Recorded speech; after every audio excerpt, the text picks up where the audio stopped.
All right, guys, looks like I'm kicking it off. Welcome to Neither Here Nor There, Conversations Across. And what do we have today? I'm Danny. I forgot to say I'm Danny. We're still getting the hang of this. All right, take it easy on this. Go, Christina. Hi, everyone. I'm Christina.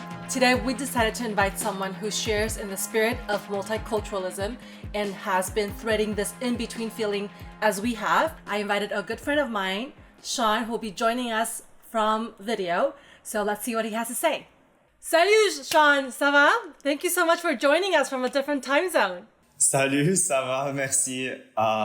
Yeah, of course. No, thank you for making time, and excited to have this conversation. All right, let's get to know you a little bit better. Yeah, and officially, this is Danny. Hello, nice to meet you, officially. Excited to get this started. So to kick it off, Shawn, tell us, if you can share a little bit about your upbringing, because I know it's quite interesting. Yeah, I was born in Panama. The simple background I like to give is my mom is Panamanian, my dad is Iranian. I guess, breaking it down a little bit more, he's actually Russian and Iranian, and then my mom is Panamanian, Chinese, and Spanish.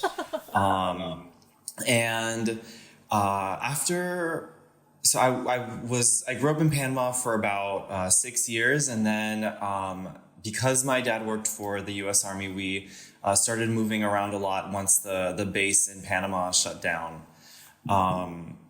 And so we went to Puerto Rico, then we went to the mainland U.S. and Georgia, and then we went to Belgium for 4.5 years, and then we went back to Georgia where I did high school.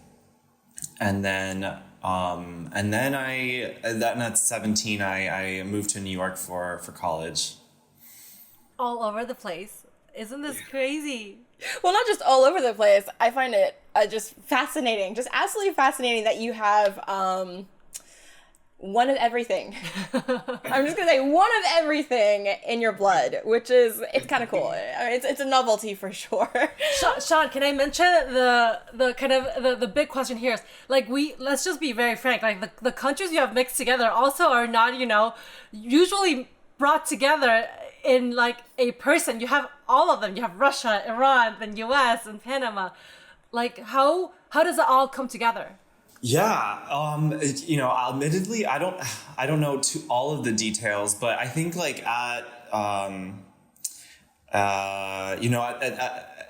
in Panama is kind of was a big magnet for. I mean, I guess it still is a big magnet for immigration, as is all of Latin America. But yeah, I mean. My mom's side of the family, it was a lot of people coming from Spain. There was her dad coming from Spain, and then her grandfather coming from China. And then my parents actually met in the U.S. When they were here or not here. I'm in France, but when they were in the U.S. for their university. Wait, can I ask? Oh, is it questions time? You can ask away. It's questions time. Okay, I can. Apparently, I'm allowed to free flow. Your parents, neither of them. Do you want to say ethnically? Is that how you properly say it?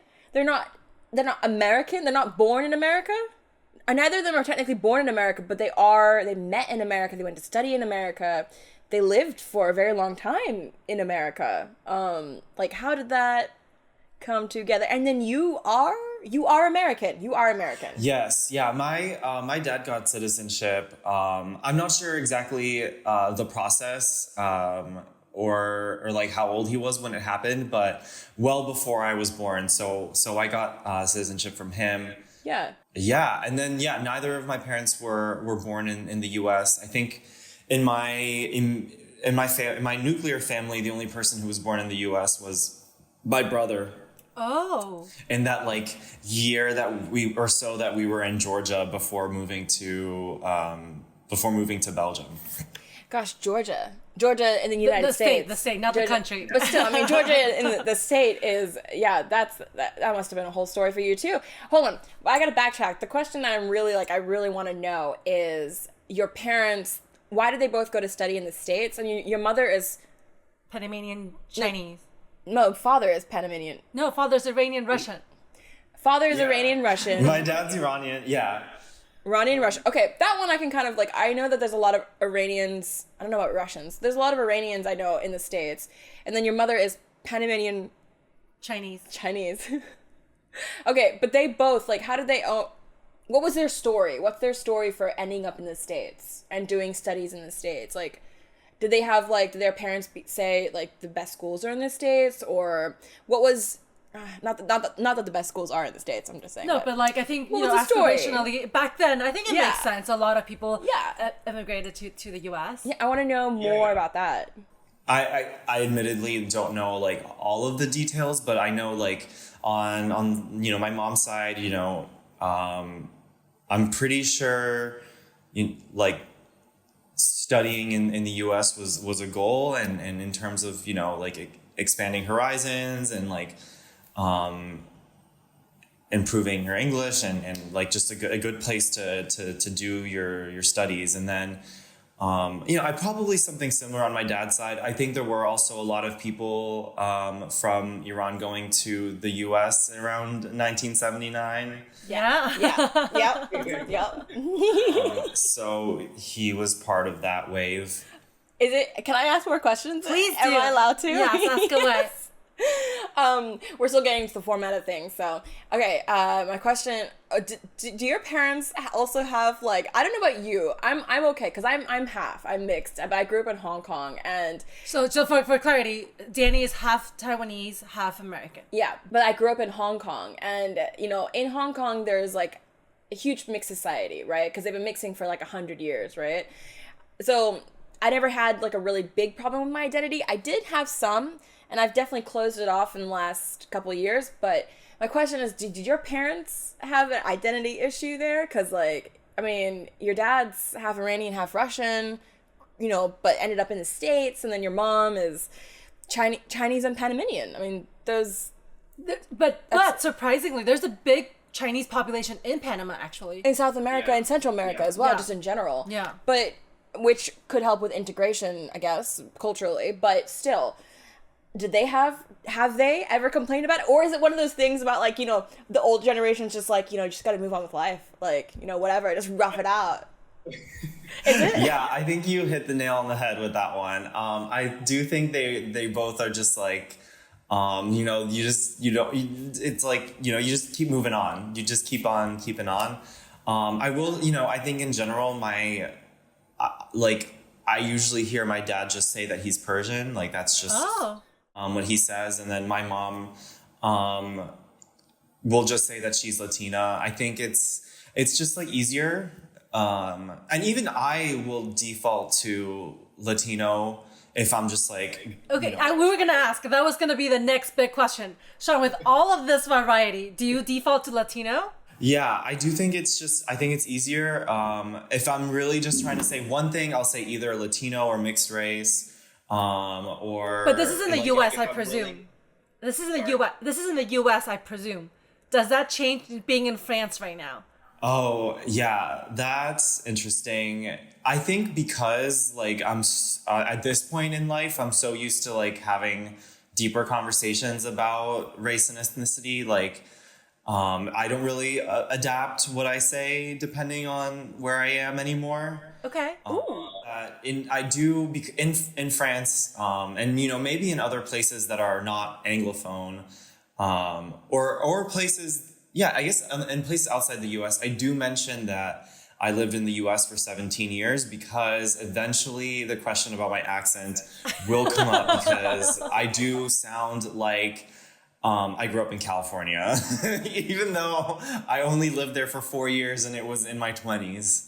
Wow. So you do tell people you're Latino. I do. Yeah. I think it's really, it's nice because it just encompasses so many different things. And like Latin America is like the center of mixed raceness in the world. I was born in Panama. And like I did grow up with Spanish. So yeah, it's kind of like the easiest, simplest answer. I had that thing where, like, depending on who I'm talking to and how much effort I want to put into the conversation, I will actually change the narrative. It's easy for me to be like, yeah, I'm American, and then just be done with the conversation there. But it depends. If I want to go a little further and impress someone a little bit with my background, just to be a bit more mysterious, then I go on and say, you know, I'm X, Y, and Z, and I'm all this. So do you do that now? You said that you default now to Latina, but do you depend, you know, on the situation, change the narrative a little bit?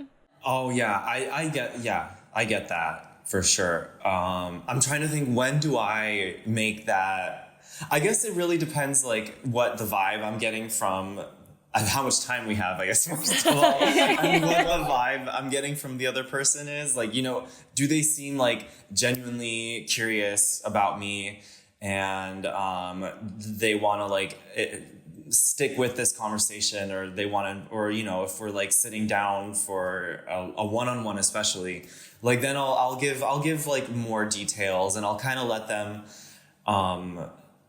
I'll let them also, like, ask for more details too. I try to, like, let them, like, ask for it, and not necessarily always just, like, put it all out there. That's fair. Leave them wanting more, right, Shawn? Yeah. But Shawn, with that said, like, when you see, do you identify strong? Like, one thing is to say I'm Latino, but one thing, and the other is to say these are my people. Like, when you see Latinos, do you feel like these are my people? When you see Americans, when you see Persians, like, do you feel neither or none of that? Right? Like, I'm curious to know. Yeah, it's like, that's a funny question. I guess I think the strongest feeling would be, like, none of it.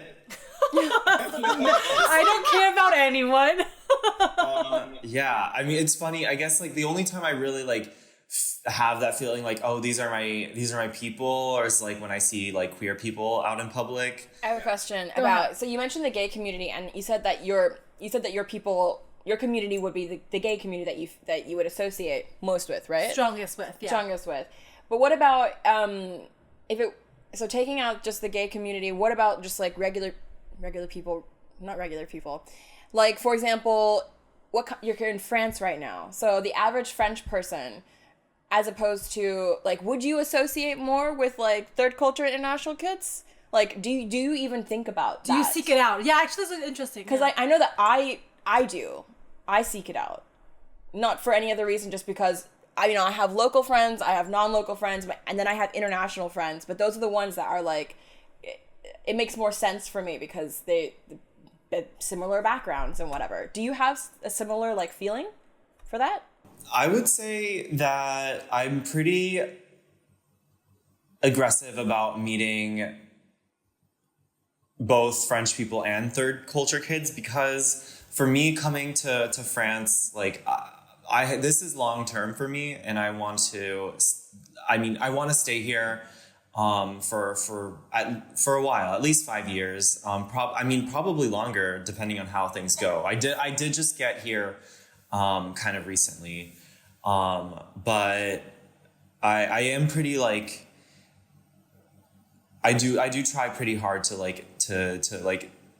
interact with French folks from here, and then, but I think one of the cool things about being in Europe and living here and coming from somewhere else, or even just living in a European country, but coming from even a different European country, is, like, developing a European identity. And so I do get excited to, like, meet people from other countries here, and so I try to, like, mix it up a bit. I like that. So you said, like, you're developing your European identity. It's interesting for you to say that, because I remember, who was I talking to recently about this, about how, like, depending on who I'm talking to, I put on different hats. You know, in Asian society, you do a bit more of a bow than I do a bit of a bow, like a hey, thanks, like, thanks, hey, how's it going? But in Asian society, when, like, there's an aunt or uncle talking to you, you like, hands in, a bit of a bow. Okay. And I like how you were saying, like, that European identity, you're developing it. And I'm guessing from what you say that you have different hats. You must have different hats, right? depending on what country you're coming from. Yeah.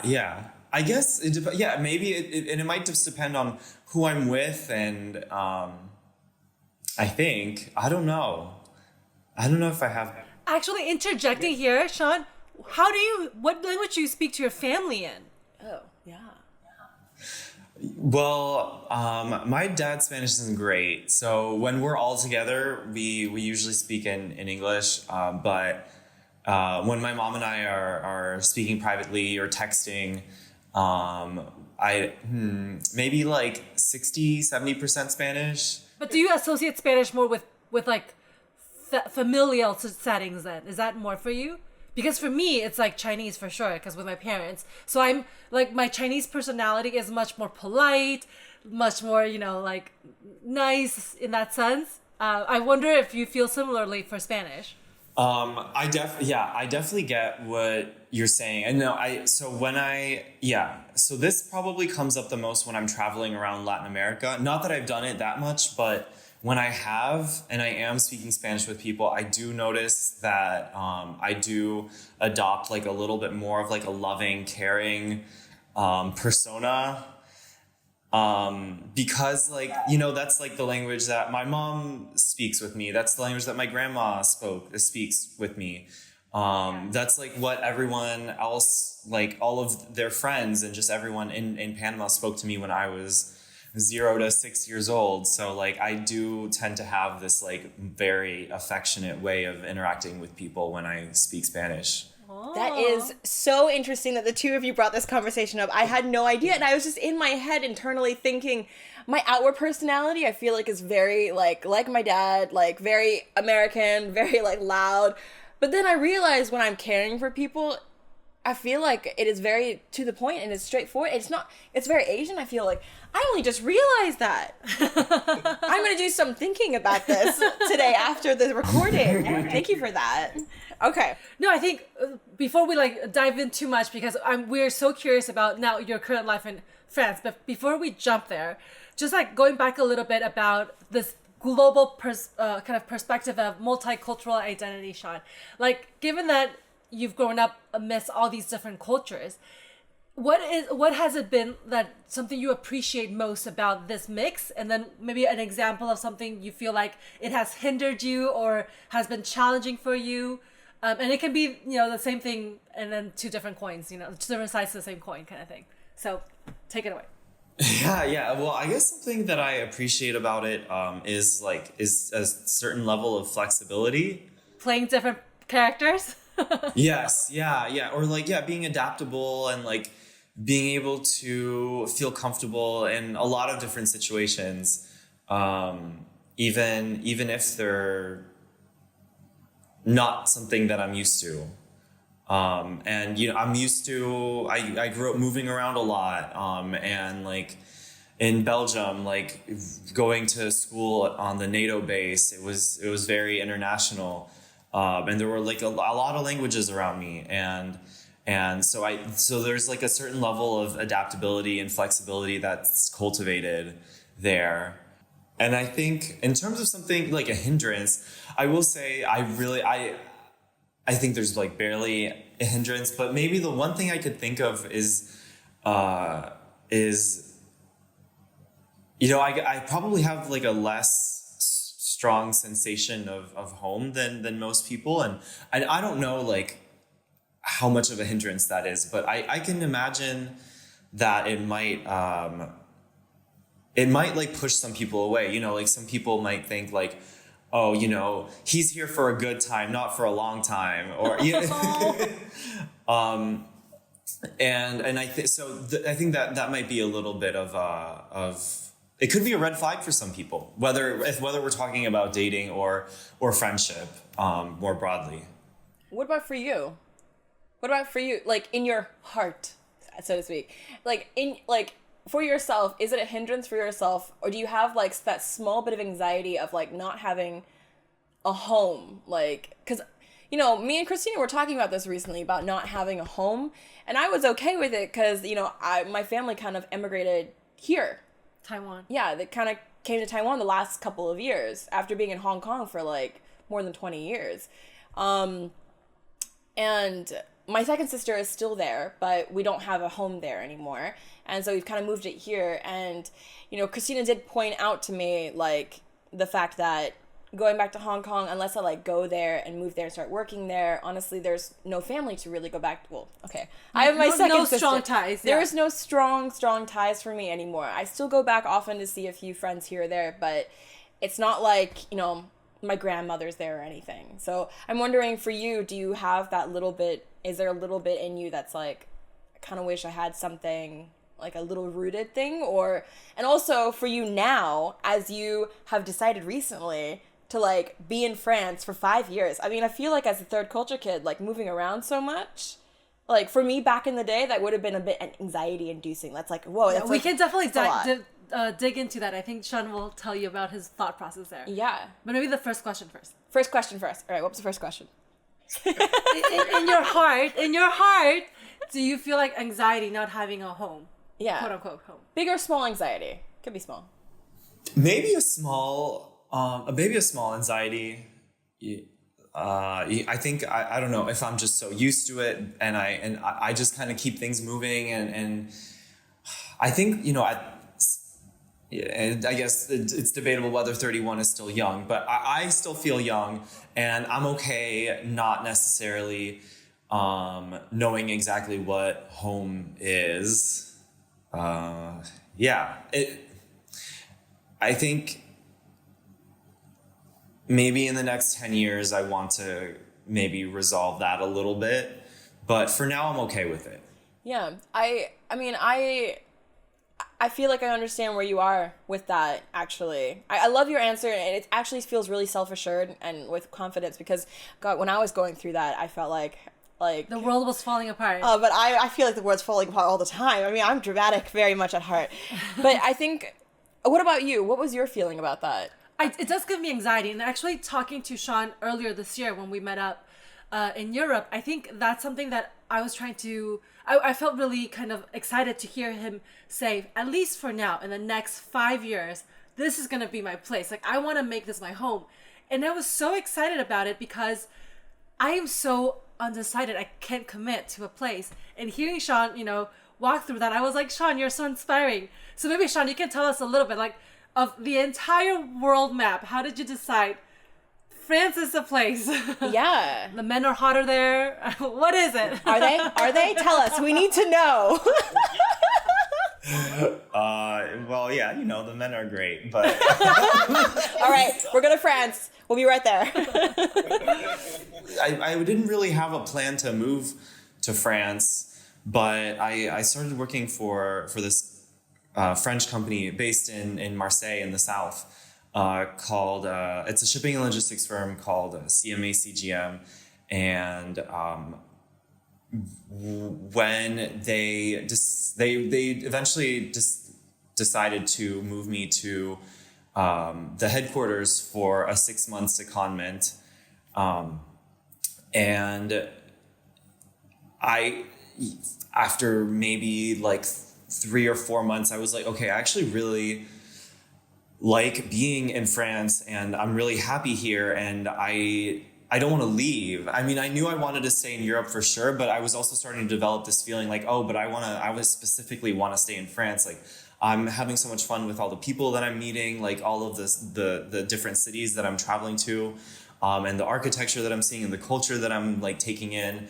And I mean, yeah, and like the people were so friendly and fun and interesting. And I was having such a good time also like making my French better.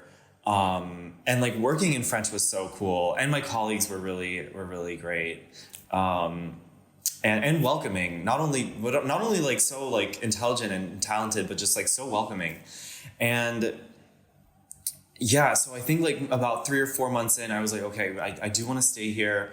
I do think like at this stage of my life, I want to be in a bigger city. So I started looking into options to staying in France and potentially even moving to Paris. And I eventually landed on this opportunity at my current company, which is actually a Japanese company called Nidec, which does all types of energy related equipment, and with a big presence in France.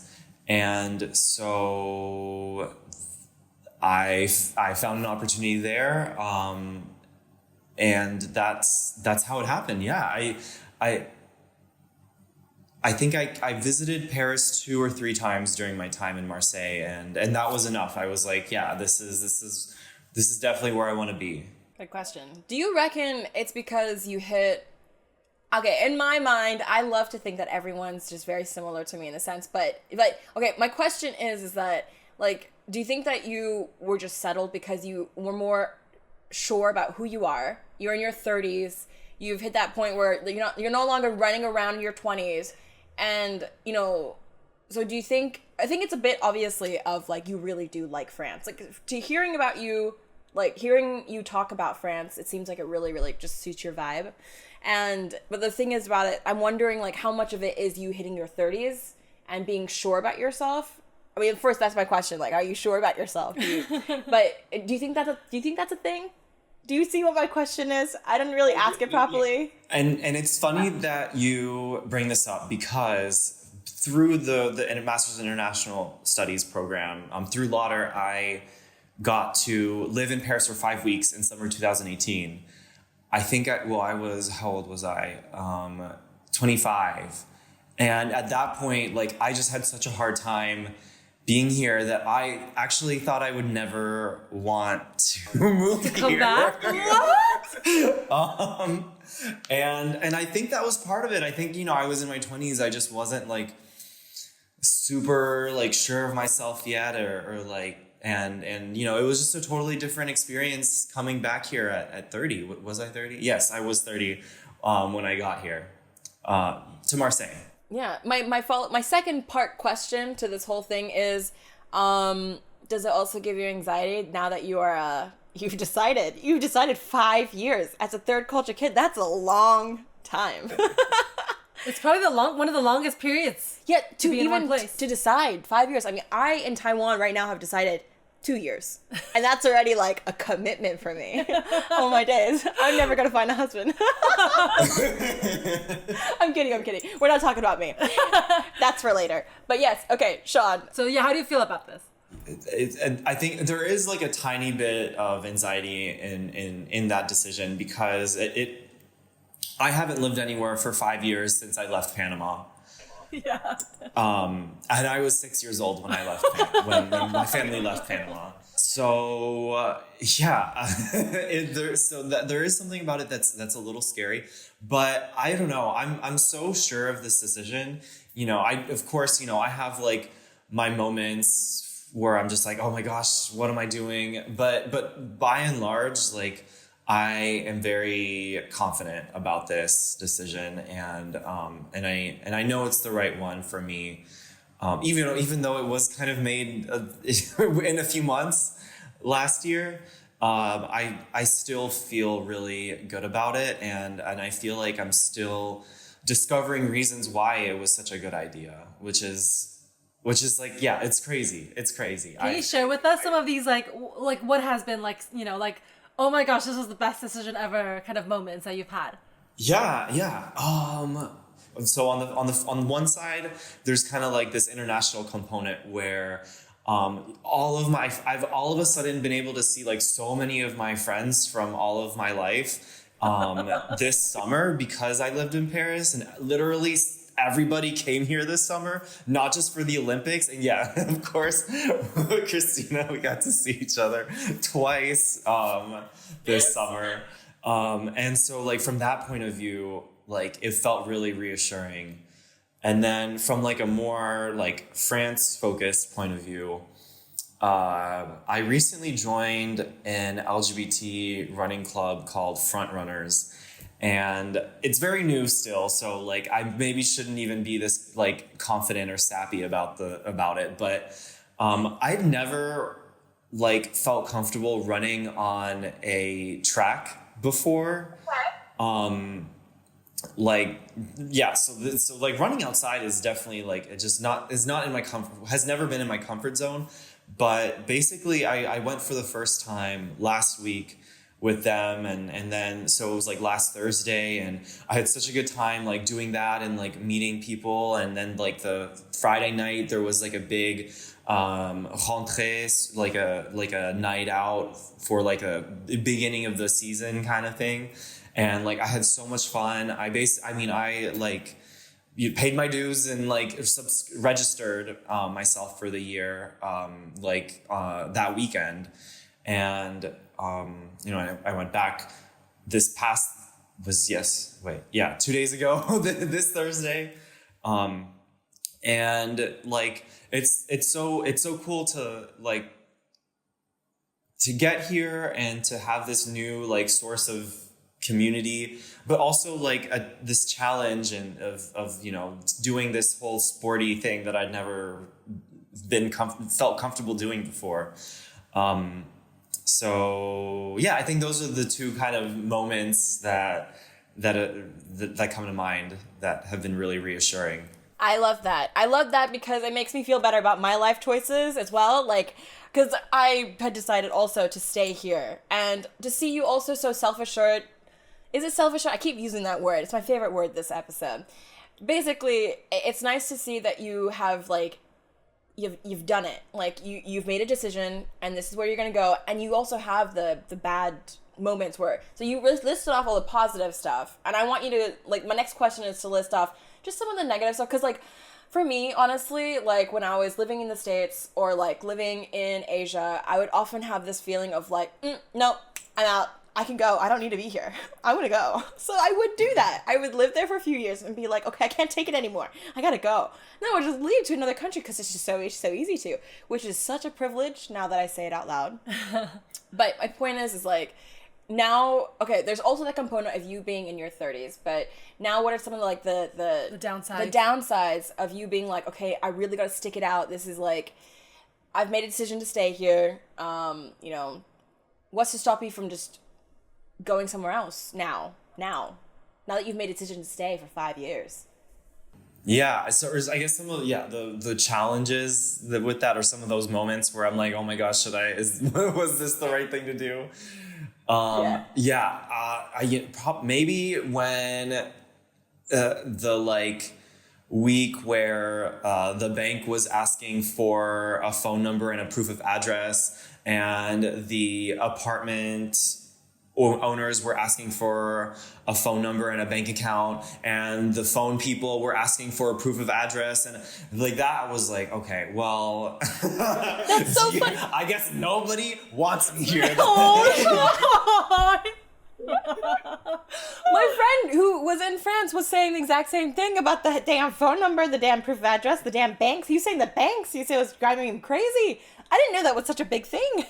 But yeah, it feels like when especially when it's not your own country, quote unquote, right? When it's not something you feel like you are entitled to be here, you feel like, oh my gosh, I'm always at the mercy of someone deciding if I can stay. Yeah. It gives you a different perspective. I think it makes you appreciate like this whole like people immigrating across the world, like how they must feel. Yeah, no, which I have never felt before. Wow. You gotta go somewhere where you don't have a passport, actually. This is true. I do. We should all move with Shawn. We'll go Come on over. Frenchman. But no, I think that's like I think it's really interesting about what you mentioned also, Shawn, about being in Paris. Like I'm in Taipei right now, and definitely nothing compared to how many people go through Paris, right? Because everyone in the summers, everyone's traveling. But with that said, I've also seen so many people that I'm so surprised the amount of people that come through here. Just like there's at least one like person from grad school that comes through once a month, at least, at minimum. And I'm like, where's everyone coming from? Why? Taiwan? Semiconductors, people traveling, coming through. But it's just like, it gives you a different perspective to see people you've known in one country and meet up with them in a different one. It does give you this like global citizen feeling. I love it. I do. I had two friends this last couple of weeks too, one was from America and the other one I grew up with in Hong Kong. and they pass by Taiwan, and for a couple of days, and you just see them. It's become normal. I didn't appreciate it as much. I love it. I absolutely love it. This conversation is making us sound so privileged. It is. We're sounding so privileged. I will. Just adding to it, I'm so excited to come visit. Oh yeah, Shawn is for coming years. to Taiwan. I've convinced everyone they have to come visit me when I'm here. We will give you all the food. I know all the good places to eat. She also does too. We're gonna make you so fat. Shawn is definitely coming. So it's really exciting. So with that said, Shawn, like bringing back to your life in Paris, I mean, you mentioned, kind of touched upon settling there, and you mentioned dating as well. So curious to know, like, how has connecting with someone, like, how do you think about it? What are you, like, given your multicultural background, do you feel the need to have that, like, are you okay, not having someone who's sharing your background, or, that perspective? We'd love to hear more from your side. At the beginning, it's very exciting, and it's like the cultural differences are fun, and luckily my French is good, and it's very good, Shawn. And I think I'm capable of building a strong enough connection with someone here in French to for dating to be good. And I will say that sometimes I do worry a little bit about like being my most genuine self, and like I admittedly I don't think my French is good enough. I think my French is really good, but I don't think it's good enough to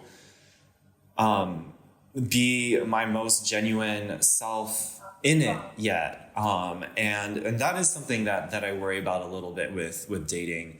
And actually, like, the cultural differences, I think we can manage, but I think that's my biggest concern is like how can I like express or share like my most genuine fun personality with someone in French.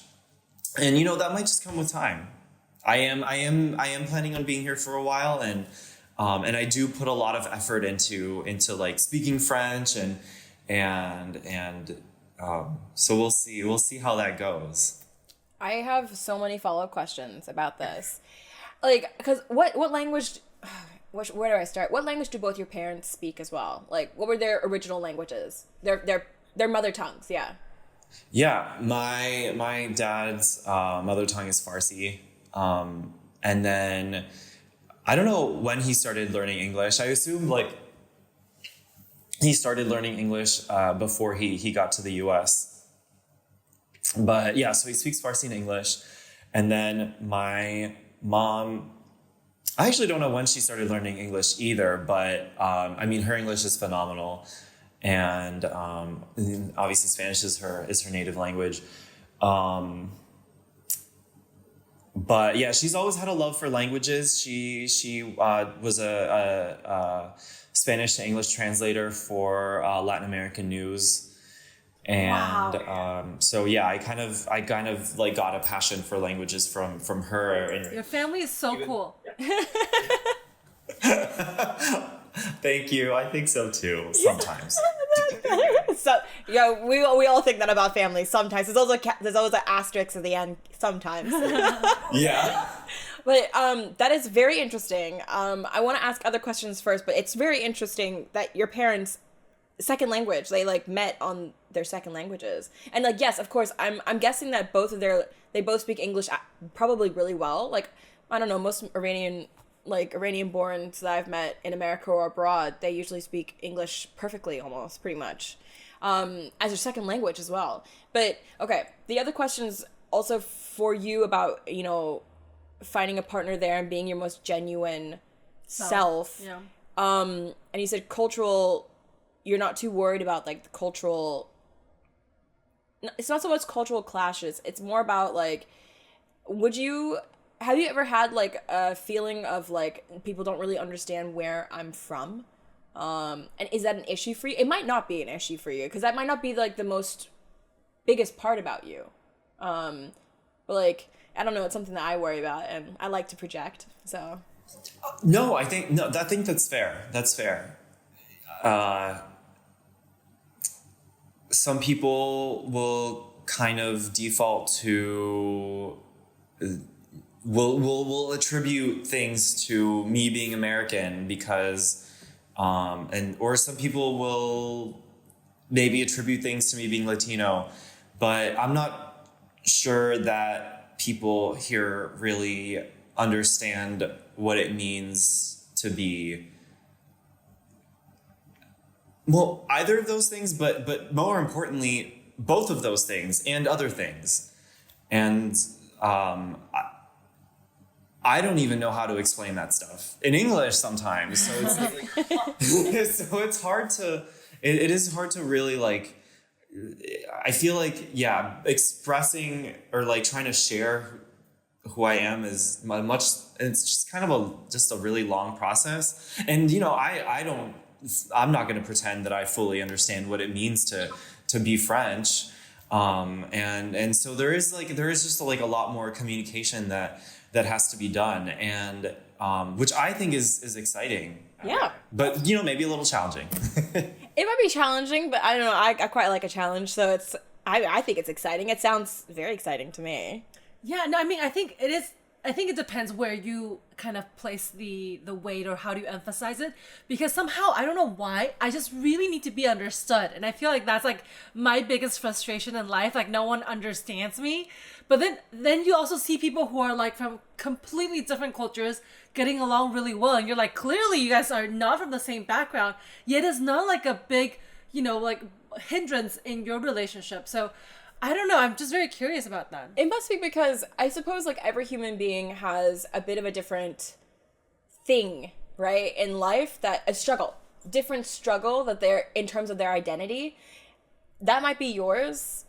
I don't know what mine is, but you probably know what mine is. I forget. And Shawn, I know that you've mentioned as well because of being like so multicultural, and also I remember just like the email that you sent us that you wrote a PS, I'm gay.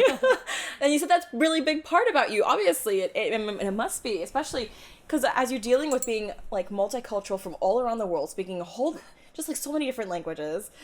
And then you also got this other part of identity, which is also you. I mean, would you say that is, I wouldn't say it's like a struggle, but that's your thing. Maybe that trumps the other aspects of it, perhaps. Do you think it does? Or am I just putting those words in your mouth? Tell me more. Tell me about you. Sorry, rather than me telling you about you.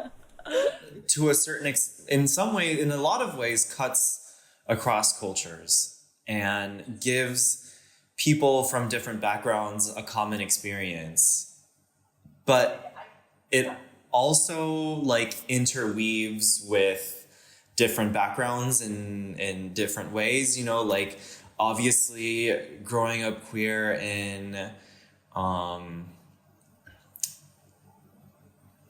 Latin America is different from growing up queer in Georgia versus growing up queer in New York, and so it creates a lot of different experiences too, which so yeah, but it's always like, I guess, easier to be open about those experiences when you're among other queer people. So yeah, it's definitely something cool. And I never thought about it. It's like a thing that keeps you rooted, actually, in a way. It's like a shared experience, as Shawn, you mentioned, which I never really thought about it that way. That's awesome, actually, that you're able to find that commonality no matter where you are around the world, right? Yeah, and I would also like to say all those different places that you were, where you were saying that you're queer, like in Latin America, Georgia, and then New York, and then now Europe.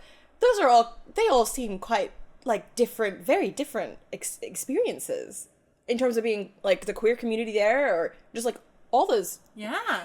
Can you tell me more about those different little pockets that you were experiencing those in? Maybe just some highlights that people wouldn't know about? Yeah. Or like what you find fascinating. I find it fascinating. I mean, I find that really interesting how you've been to all these different places and you lived in all these different places, and they all have different opinions and different communities. And is there anything about that you'd like to share? Opening the floor up to you. Whatever you want to share about that. I love that. Oh, yeah. Where to start? I've always sought out queer community no matter where I've been. And it's always been like, a source of comfort and happiness. And as an adult, I will say, like, I don't know that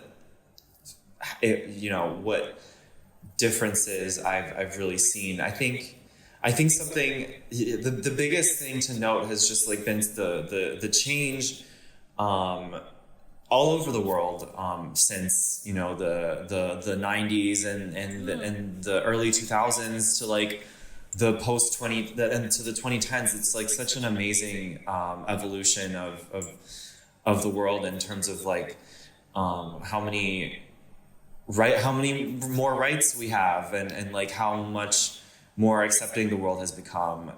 It's still, there's still a lot of issues and problems. Even in the US and Europe, there are still like a lot of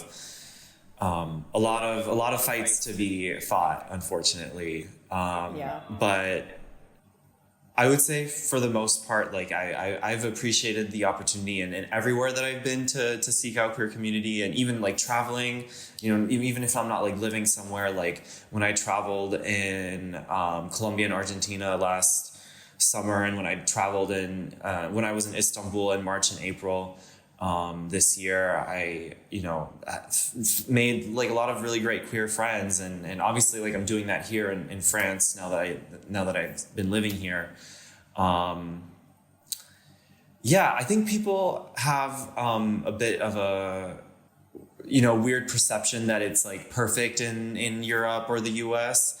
And I think it's important to keep in mind that that's actually not the case. Yeah, I think it's, given that Dannie and I are not necessarily part of that community, I think it gives us a new perspective, how that ties into also just like the international like landscape and how these experiences can play out differently. So thank you so much for sharing that. I think it definitely gives us a new perspective as well. Yeah, I was very shocked by that answer, because when we talk about this kind of stuff, we always take from the mindset of like, for Christina, she's always looking for, well, actually I am too, always looking for like the international crowd, like, people who understand us, right? And it's interesting to hear from you that when you go to different places, the community that you look for is the queer community, and it's quite different from us.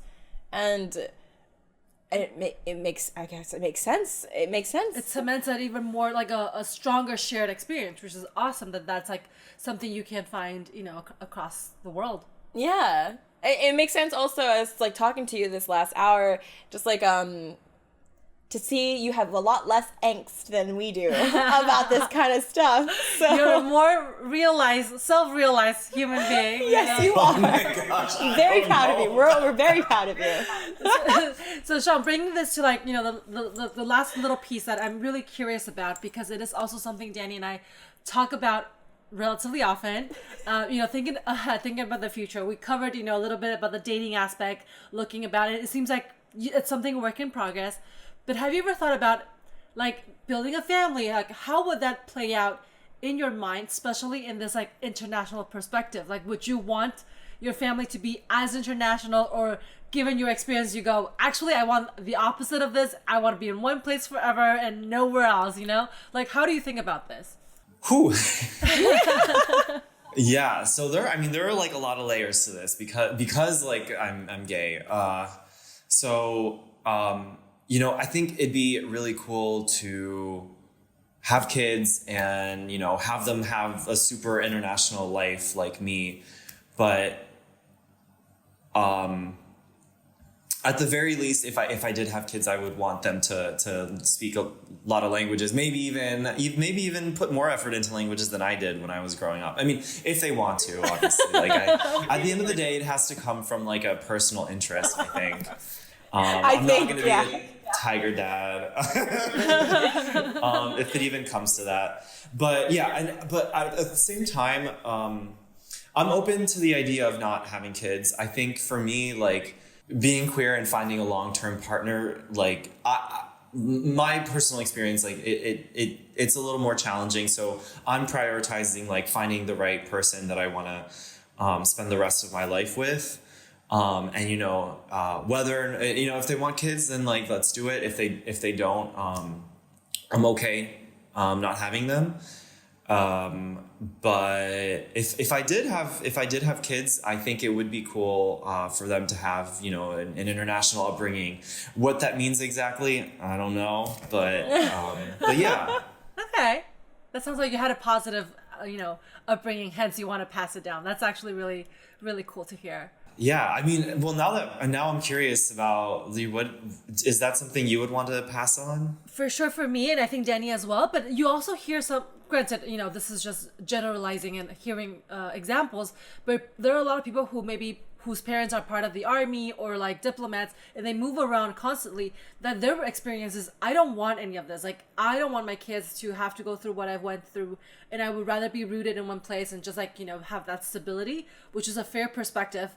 But I think Danny and I have so much joy of this like international aspect of it that we would definitely want to pass it down. But the thing is about that, like, people moving around different military bases based on being in the military, they're usually living on the compound. But also diplomats, it's they are. So diplomat kids also feel the same way, even though they are more integrated usually, right? Yeah, but they feel like every few years they have to switch friendships, they have to go through a whole new culture. They don't like that. But also diplomats, like, I remember when my sister was in the foreign service, like, you typically live with Americans, you typically still live within the community, don't you?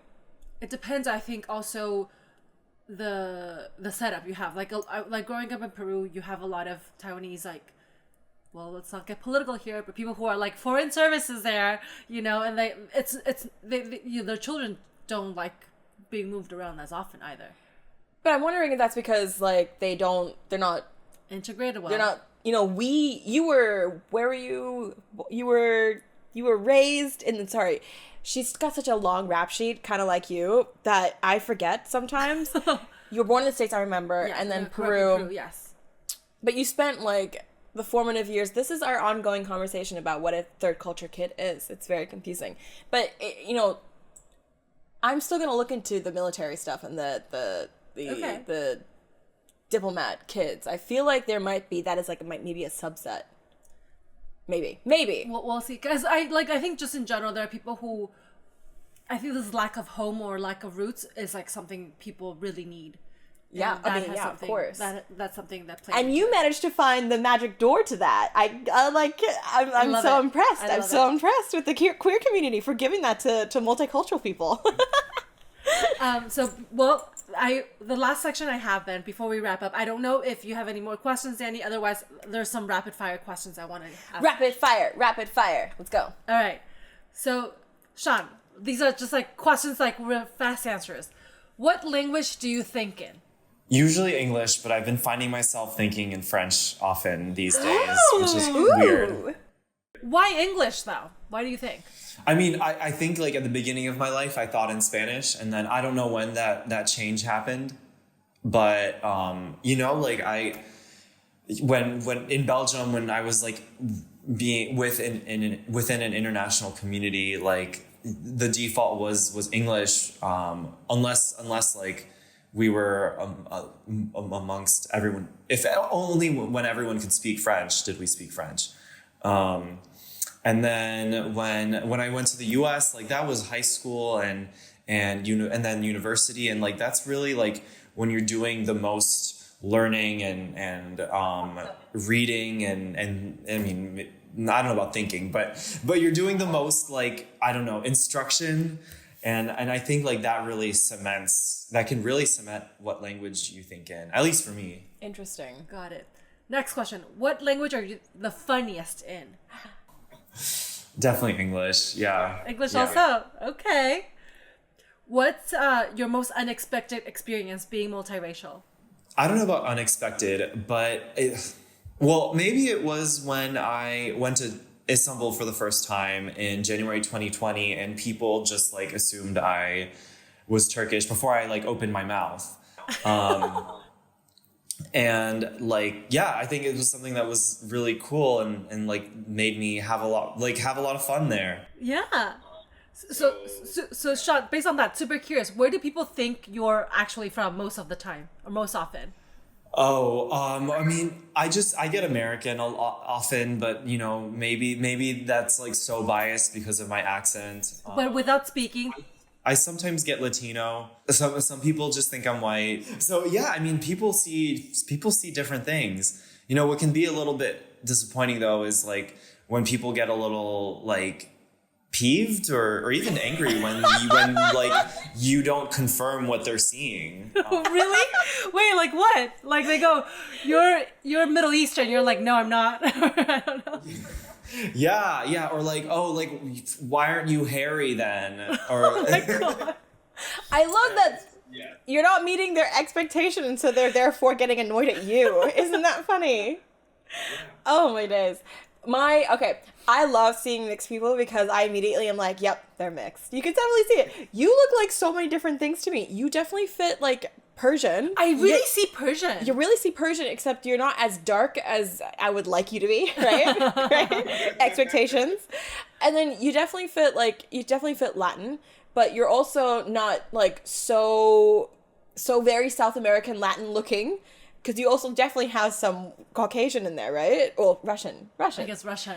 I see so little Chinese. I see very little Chinese. Do you see Chinese?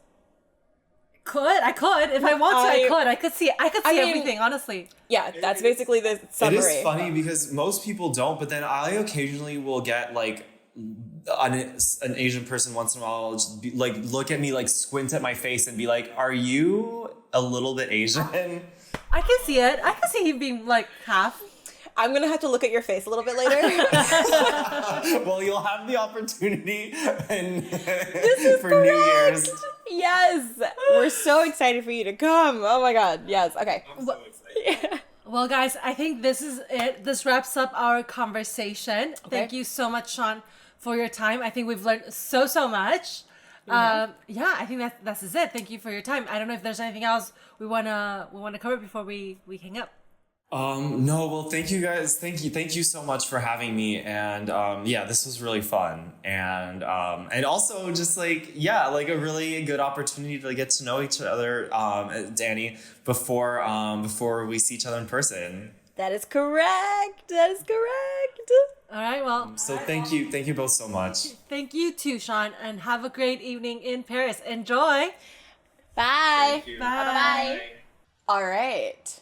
So that was Shawn.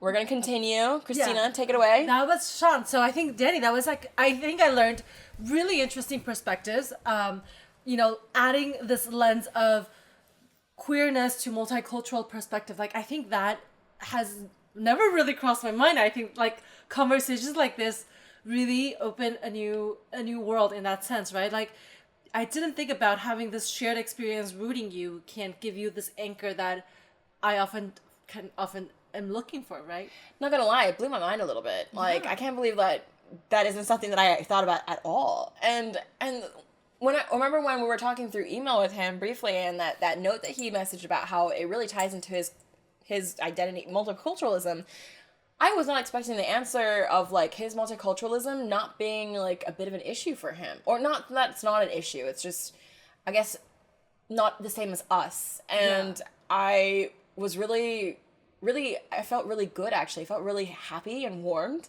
that I found that community somewhere else, that he didn't need it to be like an international community and I think that's fantastic. I mean, it gives me a little hope for humanity a little bit, almost. Yeah. I love that. I think it goes back to this ability to find a shared experience. I think that's what everyone really wants, right? I think that's something maybe we haven't been able to put into words. So I think that's, I don't know, I thought that was a good one. I thought it was a good one, too. It made me feel good. I don't know, it made me feel happy. And then, honestly, having such a diverse, like, mix in your blood. I mean, like, you have Russian, you have Iranian, you have Chinese. Honestly, like, currently, the world powers are looking for him, I guess. Yeah. Well, I'm just really happy with someone like that who is like so mixed like that. Honestly, that's just so much to add in. Like, I have my, ancestry on my dad's side. There's a lot of different like Western stuff in there. I've told you before, there's like a little bit Swedish, but that's like so far back that I don't even mention it. Mm-hmm. I just say white. All encompassing. But for him, like, he actually does. He did bring his parents did kind of bring a little bit of that culture with them, and there's more than one. Yeah, because it was just like one generation back, right? Yeah. That his dad was like mixed or his mother was mixed in that. Yeah. So, you know, he did bring a lot of that, and I was wondering before we started this interview, you know, what he would bring to us. I'm really happy with that. I hope that you guys are too. I know, so definitely a lot to think about, and as we always know, nothing is as straightforward or as clear cut. So we will see. And yeah, I can't wait to see what other conversations we have in the future. Yep. So to wrap up, anything exciting on the radar for the next few weeks, Danny? Let's see. I'm gonna work out because I'm gonna get hot. That's the thing that's happening. So for those who, today I'm like doing this finger thing a lot, but anyway, for those who don't know, Danny is really into Operation Get Fit. Get hot. Get hot. She wants to not use get fit. Get hot. HOTT, hot. Correct. She's gonna change her diet, go work out a little bit more. So this you guys can follow this in the next few weeks to see how this pans out. What about you? I keep always forgetting to ask you. How are you? I'm gonna join this trend. I'm gonna work out a little bit more. Yep. Right, we're gonna get better, get fitter. Yep. Exercise more, go to the gym, do some weights, eat less, drink less, be healthier, live longer. Live longer. Do we want to live longer? Live healthier or longer? Do we want to live longer? Healthier. Like you want your health span to Healthier. be We want to be healthier. longer. Yes. Yes. Well, we'll debate that next time. You don't want to be longer? I don't know if I want to live much longer. I mean, Oh my gosh, no. guys, you're making it sound so depressing. Okay, not depressing. We had some good heartwarming stuff here. So let's leave with the good heartwarming Let's go stuff. there. So anyway, guys, thank you all for listening to Neither Here Nor There conversations across, I guess today is in between different cultures. Yeah, that's a bit of a mouthful, but we'll go with it. And let's There keep you go. getting to know each other. All right, thanks so much, guys. Don't forget to also follow us on all the different social media. And we'll see you next time. All right. Bye. Bye.